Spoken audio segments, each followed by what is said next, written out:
Hey everyone, it's me again, the mobile mechanic. Yep, we have another car here. I'm getting ready to figure out and duplicate the problem why the car's not starting. Yep, looks like it did not start to me. Seems like definitely we need to duplicate the problem. The engine won't start. Yep, we're getting ready to figure out what this vehicle's why it will not start. So the first thing we have to do, make sure there's no checking light on the dashboard. If it do, make sure you double check what the code is. And we gotta make a quick and easy diagnostic on this Dodge Charger. Yep, we're gonna try to spray some brake cleaner or intake or fuel or starting fluid to start this car. So we're gonna take one of those vacuum hose and spray it down to intake manifold. So sometime when you know it's cranking like that, we always gotta figure out exactly what is causing why the vehicle's not started. Usually the problem is no fuel, no spark, no signal, or it could be computer, or it could be the battery's bad. Yep. So obviously the battery is good on this one, the computer is good, and then we found out that the first thing we have to see is check the fuel first. If the fuel is starving fuel, and the car should start. If not, it shouldn't start. Yep, could be something else. So look like it did start with a little bit of spray up the starting fluid in the intake manifold. So now we're gonna try to make sure if the fuel pump is bad. After diagnosing all the electrical and fuel and fuse, everything came out good. It's just the bad fuel pump module. So I checked the fuel pressure. The fuel pressure is totally dead. Yep, there's no pressure on it. So I see it pump about 5 to 10 psi. After that, it's cut off. So you know for sure the fuel pump's not engaging at all. So we're gonna try to remove this fuel pump right here by removing the passenger back seat.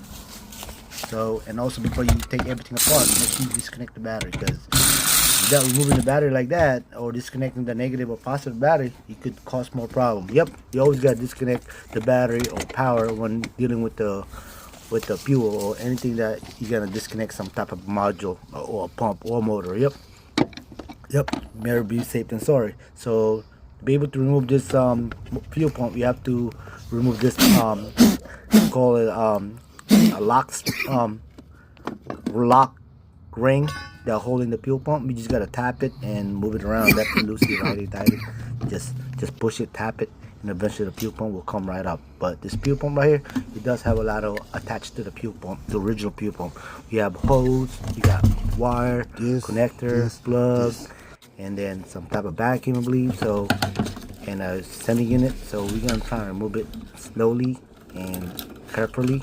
And we have to be fragile, because this fuel pump right here is everything made of plastic. So anything you're trying to pry, it could break more than, you never know, it could break more stuff. That's why you have to be fragile. You have to be knowledgeable when doing this job right here. I've done this so many times, so I already know exactly how to get it done.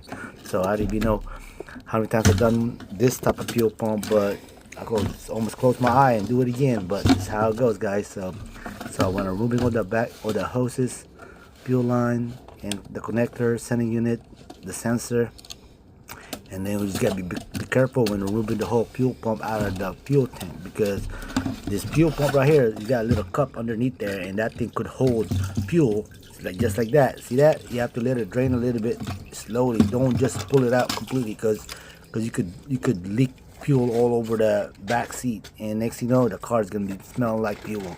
You don't want that to happen, you know, because some people are allergic to fuel smell. Yep, so pretty much what it is. See that two line right there in the connector? That's how I removed it. Yep, pretty much what it is, guys. So after removing that fuel pump right there, also you have to replace that O-ring right there. The new fuel pump assembly, it does come with the O-ring and a fuel pump and a sending unit, the whole assembly like that, one complete set. You know what I mean? So the rest you just gotta plug it in. Whatever you took off, like the fuel line, the connector, you have to plug it in to the aftermarket replacement fuel pump. Yep, pretty much what it is, guys. That's the old one right there. So you just gotta copy exactly how the fuel pump came out and put it back the way it's supposed to be. Yep, pretty much what it is, guys. You gotta be careful on this one. Anything that fall inside your fuel tank, make sure you remove it, or anything with debris. You have to clean it up before you take the fuel pump out, because all the debris around the fuel pump, you could fall into the gas tank. Yep, pretty much what it is, guys. So this job is pretty easy, guys. I hope this video helped you guys having the same similar problem what I have. So it's easy, quick repair. after diagnosing it and putting new fuel pump, and then guess what? That's pretty much how we did it, man. So I hope this video helped you guys, and don't forget to like, subscribe, and follow more. The more video we'll be making, guys. I hope you follow me on this video and more video I'll be creating. Yep, I hope I'm helping everybody out there, guys. Have a blessed day. Happy 2025 and enjoy your day. See you in my next video, and watch the full video, guys. Thank you again. Alright, if you have any questions, comment below. I'm more happy to help you guys for anything. Thank you, guys.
Fix.